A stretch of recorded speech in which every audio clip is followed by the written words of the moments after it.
Bihira kayong makakakita ng ganitong klaseng laban. Opening pa lang po pinakain na yung reyna. Move number 8, wala na yung queen, pinalit sa mababang uri ng piyesa. Ano bang nangyari?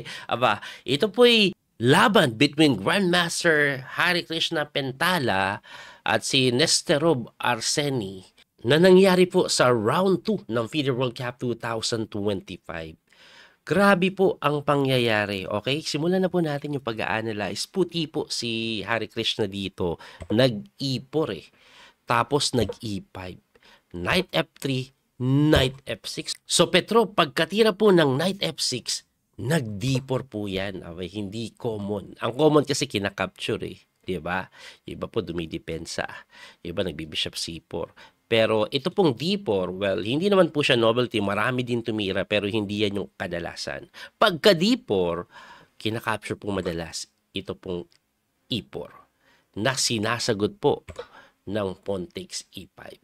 And then, nagbi-bishop C5 yan. Ngayon, ito pong bishop C5, napakalakas po natin yan. Kasi may pressure po ditong binibigay. At ang pinaka-common na tinitira dito is bishop to C4 lang. Maniwala kayo sa hindi. Anong meron? Pag nag-knight takes ka, naka-fork ka, titirahan ka ng queen D5. May threat dito, may threat dun. Yun po ang nangyayari. Diba? Pag naman ikaw nag-bishop takes, like for example, bishop c4, pakita ko lang po yung main line, no? And then king f1 lang. So, ano ang kasunod na threat? Sisipain po yung kabayo, tapos makakapture po ito. Pwede din mag-queen to d5 in case na hindi ka mag-castling. Example, mag-knight c6 ka, queen d5 Threat dito, threat pa doon. Babagsak to. Yan yung pinaka-idea niyan Ibalik po natin, no? Pero ito pong si Pentala Hari Krishna, hindi niya po tinira yung common na bishop c4. Yan lang po kasi yung tira dito na magkakaroon pa nga ng slight advantage ang puti. Pinili niya po yung tiradang hindi mo aasahan. Queen to d5 immediately. Na mali. Doon nangyari na yan before, marami nang tumira niyan. Pero yung queen to d5 is not that popular kasi meron bishop takes f2 yan Yun na nga yung nangyari. And then, of course, magki-king move ka. Thinking na atakado po yung kabayo. At least pag gumalaw yan, capture to, di ba? Kaso may f5 yan. Depensado. At ang mangyayari sa tiradang F5, example lang po, no? Empasan capture natin, di ba? Then libre pa rin, knight takes F6. Check tayo. Pagka-check king F7. Capture dito, yun lang, hindi mo makapture kasi. Dahil may knight to G4. Yun ang mangyayari, lalim, no? So, pag hindi mo naman kinapture yan, mag-knight G5 ka muna, tirahan ka lang ng king F8. Coach, pwede pa rin bang capturein? Hindi. So, ang ending, yung king mo, hindi ganun ka-safe. Yes, hindi din safe yung black king, pero mas delikado yung king mo. Yung bishop, atras na yan next move. Tapos, tetempohan na yung reyna, maraming beses. Ayan, nasa gitna yung king, tutulakan. Hindi maganda yan for the side of white. Kaya ibalik po natin doon. Kaya nga may ganyan na tire. Pero alam nyo ba, ang tinira dyan is hindi kinapture. Nag-knight to c3 lang. So, basically, sinasabi niya, capturein mo na. Pagka-takes mo capture, takbo mo to, I don't care. Kasi, hindi din safe yung queen mo. Boom! Ayun. Pakita ko lang takes, atras, and then boom. Ganda ng plano, di ba? Ayos! Makukulong yung reyna. Balik natin doon. Kaso, yung delayed move na knight c3 na yan, hindi naman kakapturein. Meron po kasing sundot ng c6. Grabe yung sundot ng C6. At eto na mangyayari. Once the queen move away, kahit saan ka pumunta, pwede na makalaya, di ba? Kasi unang-una, hindi naman trap na yung queen May mga ganun May tatakasan Pwede na nga din natang capturein But it turns out, ang best move, pagka example lang eto kasi yung best move Pagkatira po ng queen D3, tirahan ka lang daw ng queen E7. Hindi pa rin kasi matakes kasi pagka-capture, hindi mo makapture to dahil may pawn nakahang or may pawn nakakain sa reyna. Pag tinakes mo, tirahan ka naman ng d5. Wow! Tatakbo ka na naman, di ko alam kung saan, siguro dito. And then after bishop b6, kakasling na sunod, slow development, yung king mo nasa gitna, alanganin yan. Grabe, no? Balik natin doon. Kaya po pagkatira ng C6, dito na. Dito na. Abay, sa'yo na yan. Nag-knight takes to E4 lang, mga sir. Siyempre, kinain yung Reyna. And then, nag-knight to D6 check. Grabe naman yun. Siyempre, tumakbo. Hindi po pwede dito kasi may check, di ba? Saka kinapture lang yung bishop. So, ang ginawa ni Hare Krishna dito is, pinalit niya po yung Reyna kapalit dalawang minor pieces. So, isa pong bishop, isang kabayo. Enough ba yun? Tingnan po natin kung enough. Kasi pagkatira po ng king takes f2, anong gagawin ng black? Of course, slowly develop. Nag-knight to c6, number 1 engine move na sinagot ng bishop to e3. Number 1 engine move din. Alam nyo, nakikita ko na kung ano nangyayari. It turns out, or mukhang preparado po itong si Pentala Hare Krishna. Kasi queen sacrifice yung ginawa niya, pero ang bilis pa rin tumira. 1 hour and 30 pa rin po siya. So, pagka bishop e3, nag-d5 yun. Medyo nangapa naman si Arseny doon, no? Kasi, ang best move pala dyan, queen c7. Anong tinatagong threat? Knight takes to e5, capture to. Kailangan po kasi mailabas siya na mabilis, o kaya yung king medyo dapat ligtas ang kanyang kalagyan dahil pag nawala po yung knight, may ganun na po eh. Ang problema kasi sa g6, sana ganun, may bishop naman. Kaya hindi niya magawa. Anyway, nag-queen or nag-d4 na nga, hindi nag-queen c7, tumakbo yung bishop sa f4, na sinagot ng queen to b6. Ayan, so dinevelop niya yung Reyna, tumira naman po ng bishop to d3 lang. Grabe talagang binigay na to. Kasi pag kinapture mo to, titakes lang dun eh. Tapos later, siguro nakakatakot po yung ganitong idea.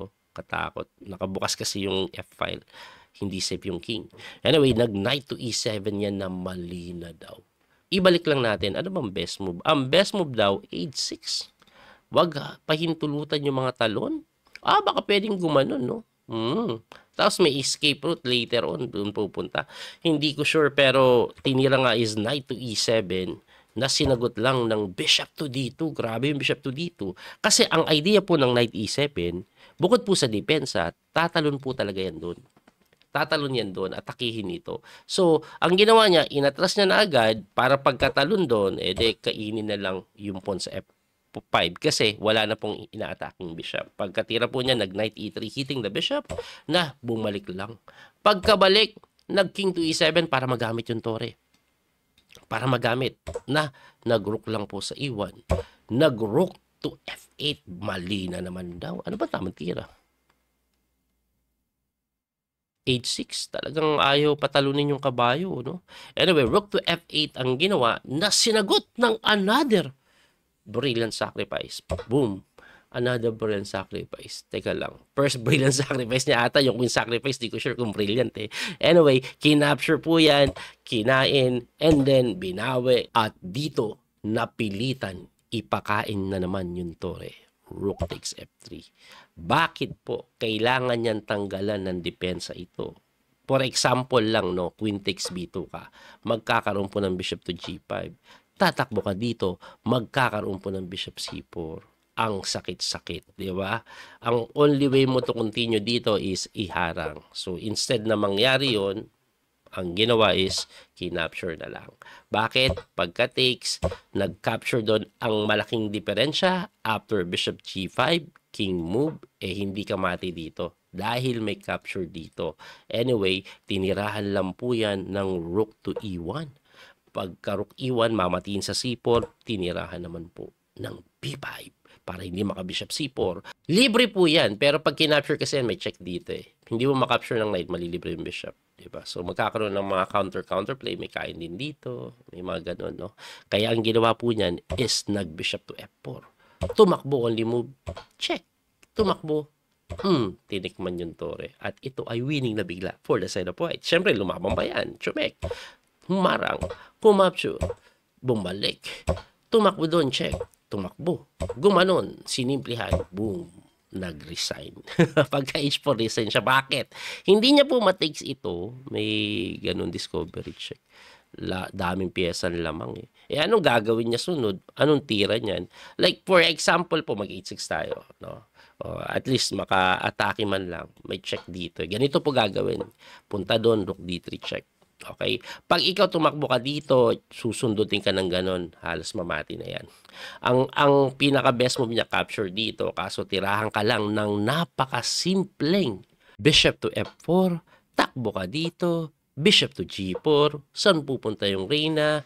Hindi po makatakbo dito kasi may check. So, dito na lang, natirahan lang ng napakasimple na naman, rook to d5. Hanip, no? Kakainin na lang to, libre na no? Libre na kasi. Tapos, anong gagawin? Let's say, salbahin natin yan. Knight to f5 lang. Putik yung queen, walang mapuntahan. Mubos pyesa. Anyway, completely losing na. Grabing queen sacrifice yun. Ontindi. At alam nyo bang hindi lang ganun kalupit si Pentala Krista sa game na to?